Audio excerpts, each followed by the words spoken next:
Hi guys, I just wanted to check in and see how you all are doing and coping with the whole situation. I have been getting quite a lot of messages and questions. I asked a few of the other people, I wrote to them saying, hey, what are some questions that you might have in this time? And here are some of the most common questions that I got in return. I am afraid of my family and me contracting the virus. What should we as a family do? Well, see, I heard a lot of scriptures being thrown around, especially at the beginning of this entire situation, where people quoted Psalm 91, 9 and 10, where it says, because you have made the Lord, who is my refuge, even the most high, your dwelling place, no evil shall befall you, nor shall any plague come near your dwelling.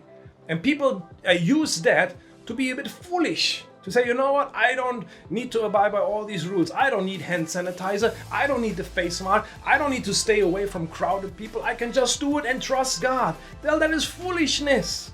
We have to do our part to make sure that we curb the entire situation right now. To make sure that the spread of the virus will not go further than it really is going on. And we do everything in our power to really curb it. Because that is what wisdom tells us. Yes, we trust God.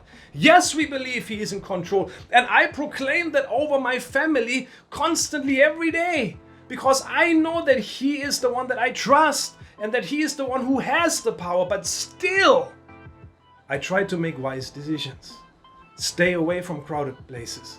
Use hand sanitizer. Use the face mask. Only go out if you really need to. That is what wisdom tells us. And then proclaim this scripture over your family and believe God can do mighty things. But please be wise. Be smart about this.